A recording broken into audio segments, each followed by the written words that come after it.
10x your service design offering with Smaply. Take 20% off any order with This Is HCD 20 off. Let's superpower you and your design team's potential. Sign up at smaply.app. Enjoy the episode from your friends at Smaply, helping support This Is HCD podcast.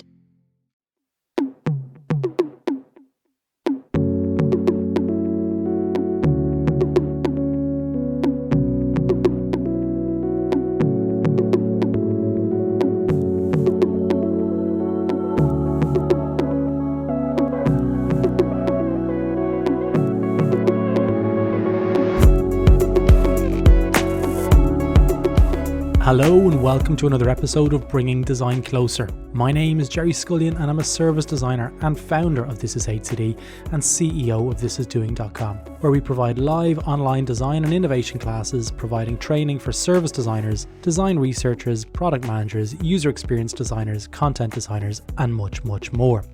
Today in the show, we have Jo Szczepanska, an incredible designer based in Australia, and in this episode we speak at length around co-design and how to go about introducing it within your organisations. Now, we speak about Jo's experience working in this space, and we actually spoke about a fascinating project that Jo did called Refugee Realities, aimed to educate school children and the wider Australian public about life as a refugee in downtown Melbourne. So let's get straight into the episode. Jo Szczepanska, a very warm welcome to Bringing Design Closer. How are you? I'm good, thank you. Jo, we have connected this morning. I've been aware of your work for a number of years, and it wasn't until last night that I was looking back over my notes for this introduction. I think I actually even saw your name. Was it on Unsplash as well? Oh yeah, way back. Yeah. I think I've used your photographs for presentations. So you're not only a service designer, design leader, but you're also an accomplished photographer as well. I've also made the beer icon on Noun Project, if you want to look that up too. Very popular. No way. It just gets better and better, folks. So I'm excited to have you here. I was excited. Now I'm really excited to have you here. The beer icon from Noun Project. It's a stubby for Australia's Stubby. sake. Yep. It's truth. Well, we'll crack on. Jo, for any of the listeners here who don't know you, maybe tell us a little bit about yourself and maybe what you describe, what you do to people who don't know what you do. Ooh, okay. So my name is Jo Szczepanska. I'm a designer and researcher. I'm a big co-design advocate. Yeah. At the moment, I'm working from the Wurundjeri lands, or the Boonwurrung people here in Melbourne, Australia. And I guess how I describe what I do to people who don't know me is I'm a design acupuncturist. Ooh. That's a first here on This Is HCD. We've had a design acupuncturist. So walk me through the rationale for calling yourself a design acupuncturist. So essentially, how I describe it is I use design to alleviate poor service chi. So blocked services, painful interactions, all sorts of things that are not working how they should. So that really helps me explain it to people who might not know anything about service design and things like that. I really like that. It's straight away, I'm like, that's an interesting one. Do you think we might see people in LinkedIn in the next 5 years changing their statuses from, say, service design to a design acupuncturist? I hope so. I hope so. And I hope it becomes as holistic as that too, because you're kind of using Mm, all the design tools and all the senses to kind of figure out what's really going on. yeah. A lot of your work in the past has probably been very close to, if not service design. Is that fair to say? I think most of it, yeah. Mm, I studied industrial design and then social design, and then kind of fumbled my way towards service design. mm. So I'm an industrial designer as well. Walk me through what your journey was like from industrial design to service design. Was it a smooth road or was it a bumpy road? It was brutal, to be completely honest with you. I was always the industrial designer that wanted to talk to people and I wanted to design with them. And at the time when I was studying, that was just a ludicrous idea. And why would I bother, you know? Mm, And so I would have a lot of kind of back and forth with my lecturers, back and forth with my clients, back and forth with my mentors about, I don't know if we're designing this to be suitable for elderly women because we haven't spoken to them and we don't know what they actually need. Yeah. So it's been really, I think it's been kind of a gradual process as well. Like I've definitely had a few glimpses of kind of co-design and service design just by accident, and so I've always Mm. been kind of circling back to kind of try to find those experiences again. Yeah. One of the projects that I first saw of yours was designing health.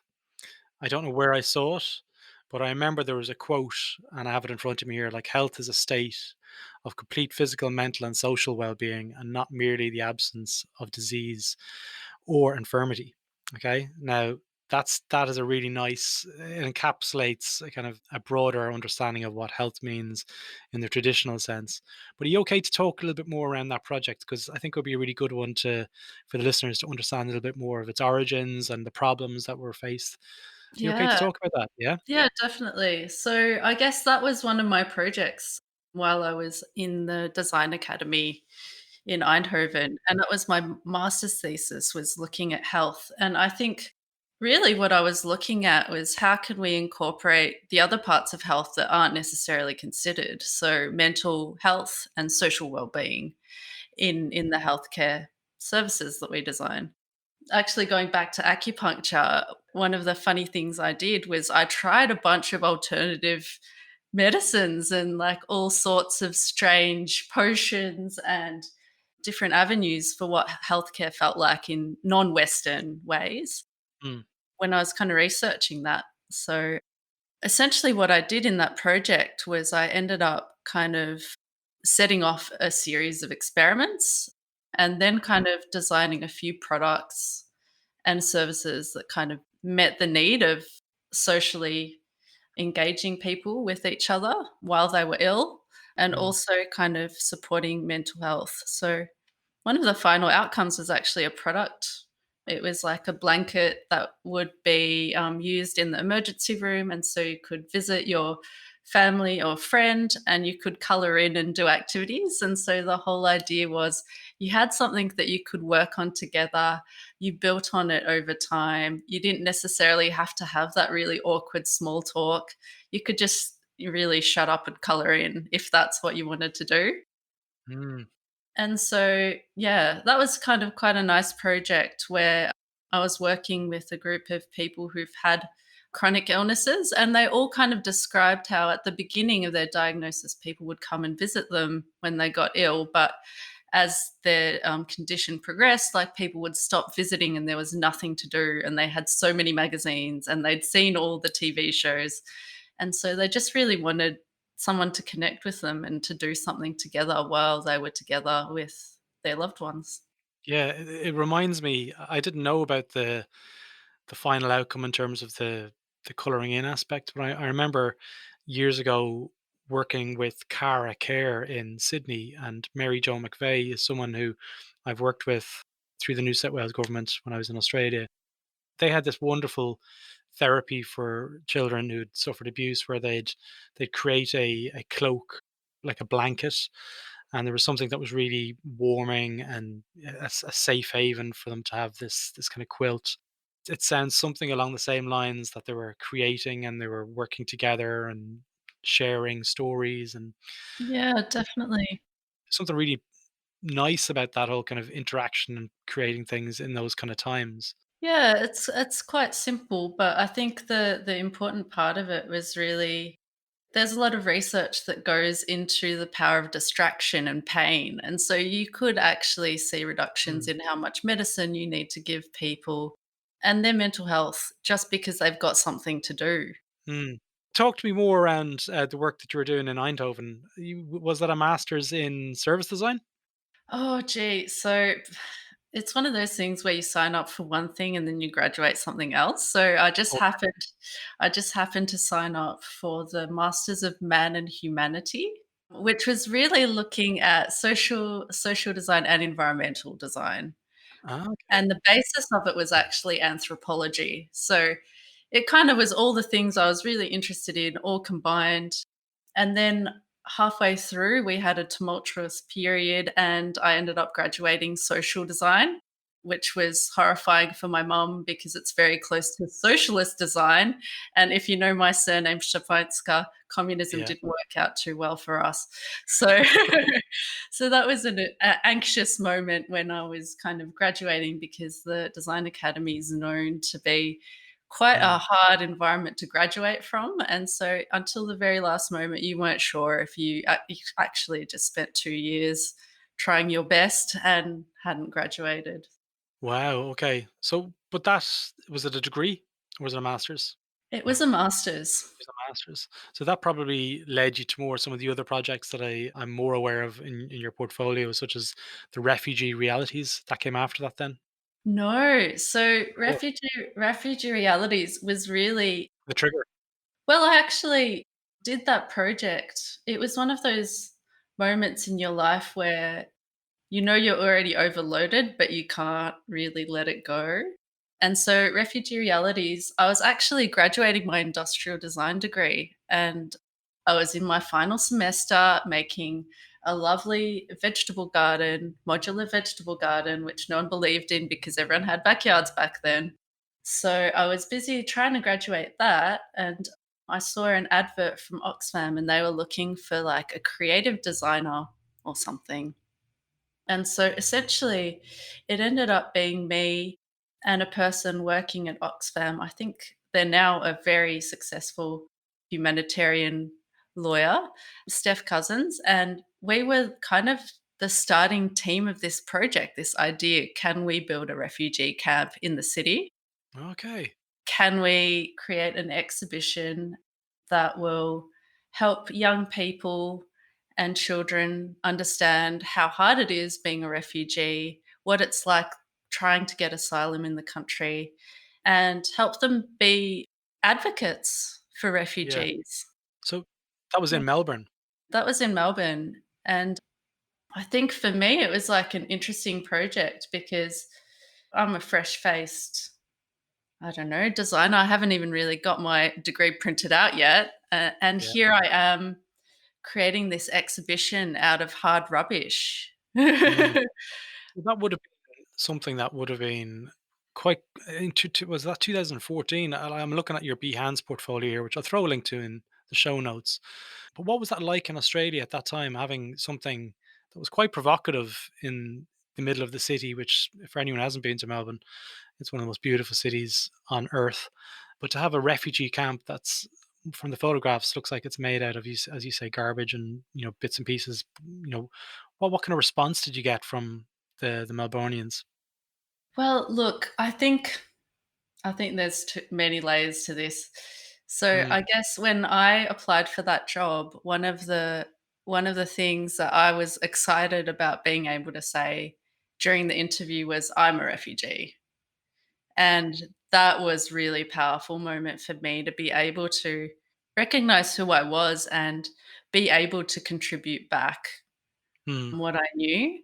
And I think, in many ways, that was my first co-design experience. Like I yeah, was the co-designer. I didn't know what that was. I didn't know how it worked, but I was given the autonomy and the support to build something from the very beginning to the very end. And the climate at that point was not great. And mm, as a refugee myself, it had been every 4 years, there'd be a new political campaign, a smear campaign against refugees. And I would feel unwelcome and I would feel threatened and I would yeah, feel alone and I wouldn't have anyone to talk to about it. And so for me, it was like, well, I know refugees are great people and I know others than me. And it wasn't like, can I do this? It was, I have to do this. yeah. So it's brilliant that you brought that topic up because around that time I was looking at 2014. I think it was around Stop the Boats in Australia, which for anyone who's not familiar with Australian politics, Australia had a leader called Tony Abbott, who was, how should we phrase this, Joe? He's a difficult leader who basically pontificated about stuff like this, about stop the boats, stop people coming into the country who were trying to claim refugee status. And so what I was kind of alluding to there was like, what was the reception from the general Melburnians? it was, I think it would have been, I know Melbourne people very well, but I think it would have been received pretty openly, was it? It was, and I think one of the beauties of this Mm, project was it grew. So at the very beginning, there was 2 of us, then there was 4, then there was 5. love it. Then we had more designers, then we actually started bringing in more refugees, so we had other refugees sharing their stories. We had designed a camp, we designed different parts of the camp, we created a movie, a mobile phone game, and then we started getting teachers. We had teachers who created curriculum that would go into schools, and we had evaluations. We even had actors who were refugees playing people inside the camp that you could interact with, and they could use their experience to tell you about what it's actually like, tracing a family member using Red Yeah. Cross. So that started out with a camp. It started out with a project where you're like, we're going to do this thing, and then the other things just followed from it. Is that correct? Yeah, we were just like, we wanna build a simulation, well, we wanna teach young people and kids about what it's like being a refugee, Yeah. and we wanted to be super clear that it's not about jumping the queue. Like, the queue is an idea that doesn't really Yeah. exist. If you're feeling unsafe and persecuted, you're looking for a safe new home, and you wouldn't be making that decision. It's a very hard choice to make. You wouldn't be doing it just to get a leg up. Yeah. I'm looking at the photographs here. It's like there's so many provocative things to have in a pretty safe environment like Melbourne downtown, where you have like Unite Against Diarrhea and transmission and prevention canisters and stuff like this. So people would have been jolted from their version of reality to see these kind of things in front of them. Yeah, definitely. And I think what was interesting is we had teachers writing curriculum. So before children and young people came to the refugee camp, they would be learning about different people's stories. They'd be doing all sorts of activities. And so they'd be a little bit more prepared for what was going to unfold. But they probably were still not prepared for, you enter the exhibition and you were in this international house, which was a funny mashup of all sorts of cultures, like every house and no house at the same Yeah. time. And then suddenly something happened, and we had all these amazing audio engineers creating an event. Like it would just rumble, Mm. and you'd be like, you've got to flee. Yeah. What are you taking? And so the group would get split off into 2. So a class would get split into 2, and you'd have different experiences based on whether or not you decided to stay, whether or not you decided to flee. That's us. And so it's a really fascinating experiment, really. For all of us, we were learning as we kind of built it, but the energy was massive. But isn't that the best form of design? You're learning as you build it. And I mean, that's too often something that we probably don't lean on as much. And then within co-design, it's something we obviously we love and we champion. Like we're learning as we're doing these things. And what I love about that project, and I've learned as I've had this conversation as well, but the way it evolved from one thing into another thing and started to you iterated in real time and you had these real social experiments happening. It sounds like it was one of those moments in time where a lot of values and a lot of kind of design therapy in some ways were playing out in your life. What happened at the end of the project? Like how did it all wrap up?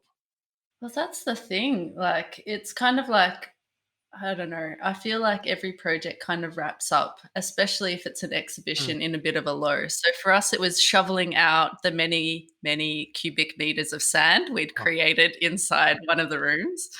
So that was kind of the sad end to it. but the impact. Yeah, so I think we actually got it into a like Victorian curriculum, so it was mandatory for all young people.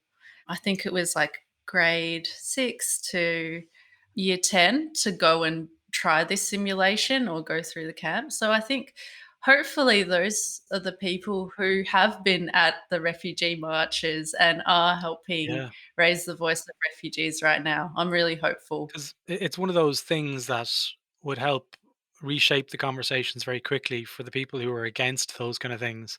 Having them experience what it could be like really helps open up the conversation, which is I guess, co-design at its purest form. Like you've got these things in front of people, and you start building and designing and opening up channels for communication to evolve. Would you say that Mm. was one of your first forays into co-design? 100%. And I think it took me another 10 years to realize that's what that Mm, was. And I guess being where I am now, I'm always hopeful that I get to share that with other people that I collaborate with too, yeah. because it just gives you so much energy and power. Like it's just so exciting. Yeah. Do you want to talk more about, because I'd love to talk more around your involvement in the co-design community. As we were speaking beforehand, it's kind of blossomed in Australia, like most beautiful things blossom in Australia at this time of year. But walk me through what co-design is to you and how it differs to, say, other forms of, and I'm using air quotes here, folks, traditional design methods. Ooh. I think for me personally, co-design is really about sharing power, giving value to everybody involved in the design process. And so the way that that differs from, say, traditional design is the designer doesn't necessarily want to share the power or the decision making of what the final design Mm. is. And so there's a lot of kind of letting go of determining what the outcome is. Why do you feel designers in particular are afraid of relinquishing that power? Because it's taken them so much hard work to get it. Like, there's no payoff for them letting that go, and I think it's just scary. It's just scary to let it go, and I think a lot of us as designers or even as professionals or consultants, like, we have a feeling about what it's like to be in the workforce and how important it is to be professional and to know the answers and to be able to speak to that question.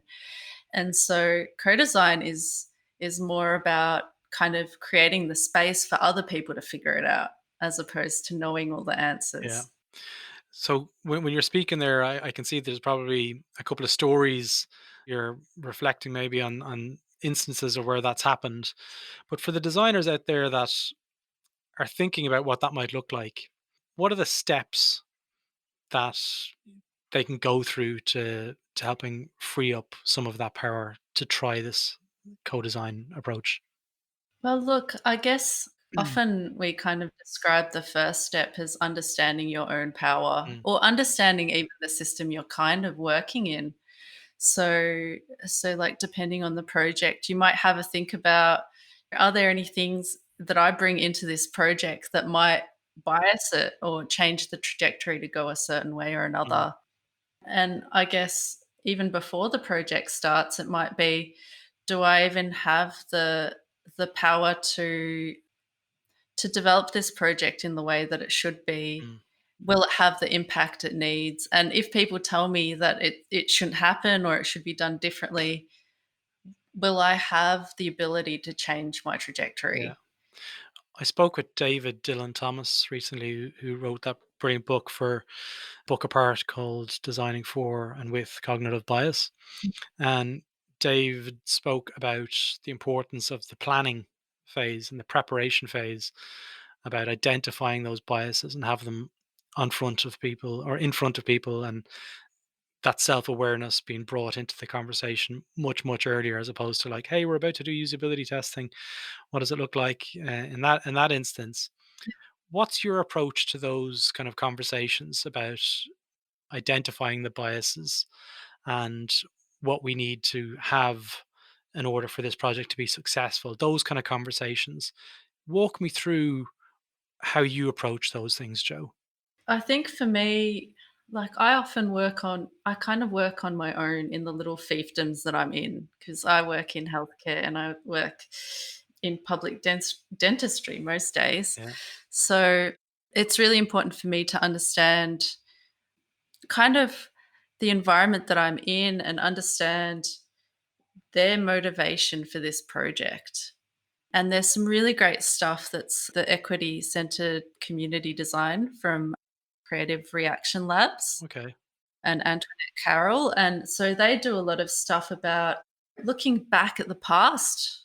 looking back at the past of this project and looking back at the past of this organization or this space and really thinking about what trauma there might even be underneath the surface Mm, so that you're not making the same mistake again. You're not running in all optimistic and thinking, hey, I'm going to totally redesign yeah, specialist care when your whole workforce is exhausted because they've just been trying to survive through coronavirus for the last year. yeah, And so there's a lot of kind of sensing that you need to do both for yourself, like am I ready to take on this project? How big do I think it is? And where am I sitting in this mm, ecosystem?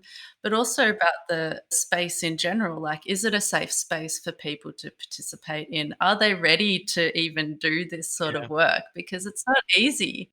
yeah. It's a big thing because, like, programs get fired up all the time in organizations, and it's like the time they fired up in December versus in August. There's two different mindsets there from the organization. One is looking forward to Christmas, and in Australia, they're looking forward to winter. But looking at the workforce's capability to reflect and how it sets itself up for success is one of the most critical things. It's looking at humans. We're all working together as people, and the timing of these projects is. I don't think I've ever worked on a project where they've sat back and went, "It's not the right time of year to do these things," because people are going to be taking lots of holidays. Maybe there's people out there listening who are project managers or product managers and go, "No, we always do that." Well, I'm just saying from my perspective, I don't see it too often.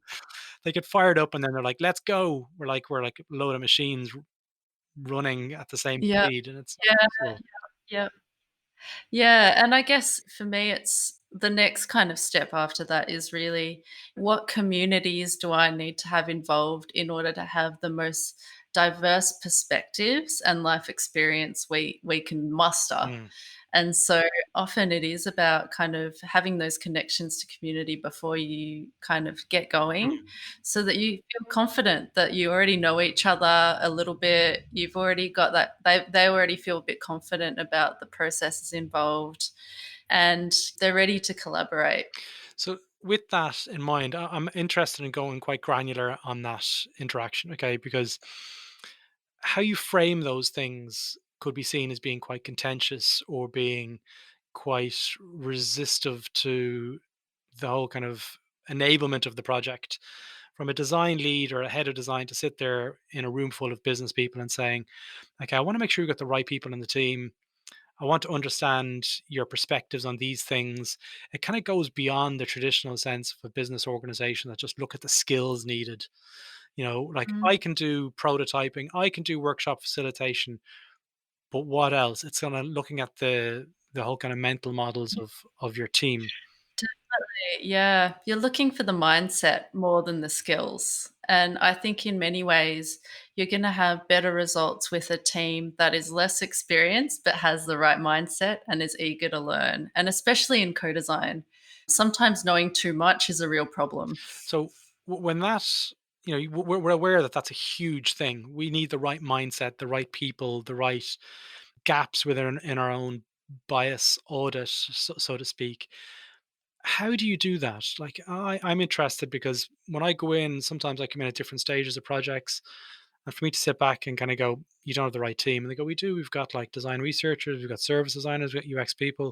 And it's very hard for me to pinpoint and kind of go, yeah, but that person and that person. And walk me through how you approach those things. It sounds like an interview here, folks.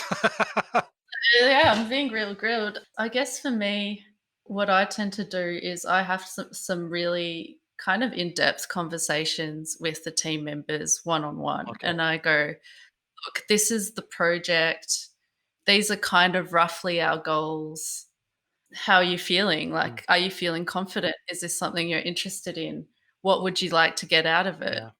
And then I guess the other lens I put over it is not that it's just skills, it's also lived Yeah. experience. So I look for intersectionality. So I look for team members who are disabled. I look for team members that are migrants. I look for team members that are solo Yeah. parents because I know that they will understand how the service reacts differently to them Mm, immediately.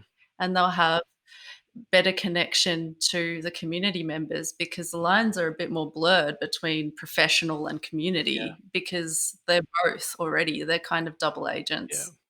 And it's just having that inclusive lens. It's right at the start, and it's not something that can be added on later on in the project and kind of going, okay, we're doing inclusivity work now, like because we've included them in our usability or validation, whatever you want to call it.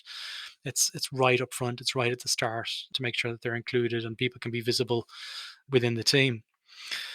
So, Joe, what else in terms of co-design? So, setting the team up is critical. Okay, we know that having the right mindsets, the right people, the right personnel, the right skill, the right perspectives on life. But as you move through the stages of, say, co-design, and you get into the whole kind of co-design world of designing a session, for people listening out there, what does that look like on an event sort of level? Walk me through what that does. Okay, so I guess there are different ways that you can co-design, right? So it's not. I think in Australia, what you'll find is that there are a lot of co-design workshops, which of course are the most economical way that you can run a co-design session, because it's just one hit, you get it done in 4 hours, and then you've said that you've co-designed. Whether or not you co-designed or not, questionable, but you've got a tick, and they've said they've done it. So I guess what's been really interesting is this year I've actually been working with another member from the kind of co-design club, and that's Emma Blomkamp, and we've been working on a project which is around investigating how people look for legal help online. Okay. So with Justice Connect.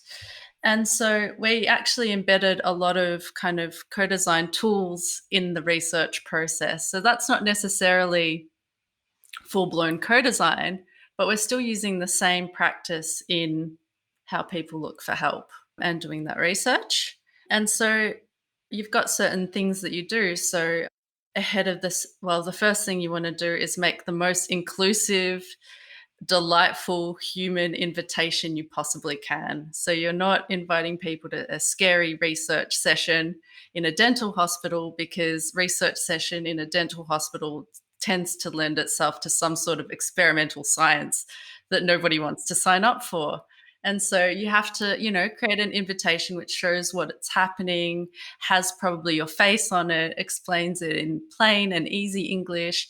And you're kind of trying to spruik it and go, hey, look, we're really interested in your opinion on this, and we want to hear from these communities. So that's like step Yeah. one. Then you make lots of friends, and you know how recruitment goes.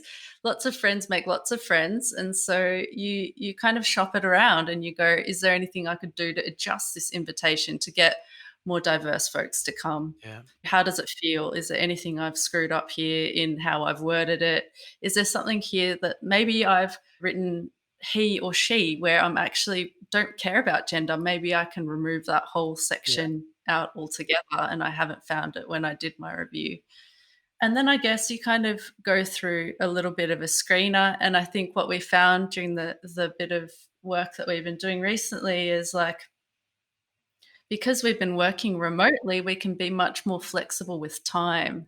And so we were able to reach more parents with young children. We were able to offer like 2 1-hour sessions as opposed to a 2-hour session. And so we got better Mm. interaction, better relationships, better participants, just because we were able to split them up and divide that work.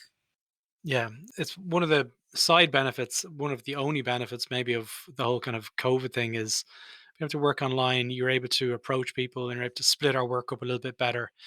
But walk me through again, like I sound like I'm a walk me through person. When you get to those sessions online in particular, because we're now in this whole world where most of our work is happening Yeah. online, co-design for me is very much a human thing. And when I sit with people and I get to read the room and I get to sense things and, help people along the way and nurture, get people out of their shells and stuff. How are you managing that in the online world? What's that been like for you? So So for me, that's actually been smaller groups, Smaller groups? much smaller groups. 4? And so 3, 4, 3, 4 maximum.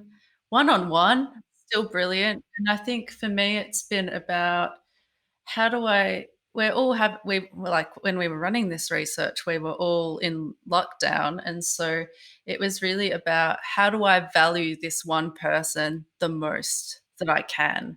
And that was one on one. Yeah. Like I could have thrown everybody into a room with 20 of us and we would have been done in half an hour, but no. Mhm. We kept going and we kept touching base. And for some people, it took a few sessions to kind of warm up. But that was actually really valuable Yeah. because we got to know each other much more deeply. We got to learn from their perspective and they gained confidence Mm. as they went along. And so it wasn't kind of the burn and churn of co-design where it's like, that's your $20 or $100. Thank you very much. Go Yeah. away and never hear of them again. It was about, well, we're both learning about what their experience is like, Yeah. and we're both kind of testing and creating and running experiments together to learn about how they're thinking about Yeah. things. So it sounds great and super important. One of the things that we were speaking about earlier was almost sneaking co-design into the projects, like getting stakeholders, because there's businesses out there that may have never heard of it, and a leap for them will be UX. Like bringing UX designers in. They're like, hey, the UX people are here. You and I know that co-design, it's brilliant. There's huge benefits in it, but walk me through some there is that word again, walk me through. But in that in the kind of conversations you have with leadership, how do you get around those questions about this approach of involving Mm, people into this stage of the research and design?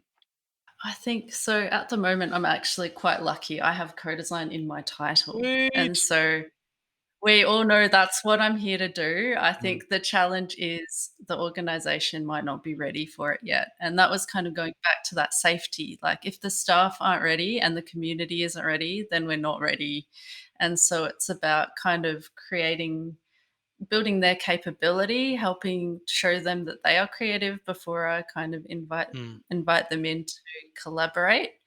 But often I find it easier to say that I'm a UXer and sneak in co-design than it is to say that I'm a as a co-designer method, because yeah. co-design is seen as such a cumbersome thing and such a long and expensive process that lots of organizations are just a bit afraid of even engaging with it. It doesn't have to be though, does it? It doesn't have to be long and expensive. No, and I guess that's the thing, like, Mm, if you have your community of diverse participants and you're kind of still a bit respectful to them and they see value in participating, mm. then like me, you can co-design a guide about telehealth within 8 hours. Yeah, absolutely. So how are you learning about new methods within co-design? Like, where are your go-to places, and who are your go-to people? So at the moment, I guess where I see like a massive gap in how co-design or even service design is run is it's inaccessible to quite a Yeah, few billion people yeah, for a variety of reasons. Like, but the biggest one is it's just not made for people with disabilities. yeah. And so at the moment, I'm definitely kind of following the work of a lot of really great disabled advocates and designers Mm. around the Do you want to name any so we can actually have some links in the show notes? Disability Visibility Project and Alice Wong is pretty amazing, and I would recommend listening to the Yeah, audiobook just because you never really get to hear people telling disabled stories or yeah. stories of disability. And so they have a lot of great projects. I think another one is called Access is Love, which kind of coming up from the like Crip Twitter, which is excellent, by the way, which is all about how to kind of run things differently so that people with disabilities have a Yeah. life like everybody else and it's not patronizing thing. Okay, well, we'll put those links in the show notes. But as I mentioned at the start of the conversation to you before we start recording, I've got some new questions that I've been weaving into my interviews, and I'd love to end this podcast with these three questions. Okay. So, Joe, first question is, what's the one thing that you're grateful for at the moment? Oh my gosh. So that's always, I think, being grateful. Some people are really naturally grateful people, and I think I'm just naturally really cynical person. But I think for this year, I'm just really grateful for all the communities that have helped me get through this year. Mm, Like, I haven't necessarily found solace in my workmate teams, but I have found a lot of comfort and a lot of conversation with the people that I design with, like the healthcare consumers mm. and all of those lovely people that we get it done. Yeah, the people that you're researching with. Yeah, I Definitely. concur. Second question, the one thing you wish you could have told your younger self? Oh, geez. So I think it's something that I continue to try to tell myself every day, which is just try to be more patient. Mm, I don't know. I think there's this urgency within me that cannot be tamed.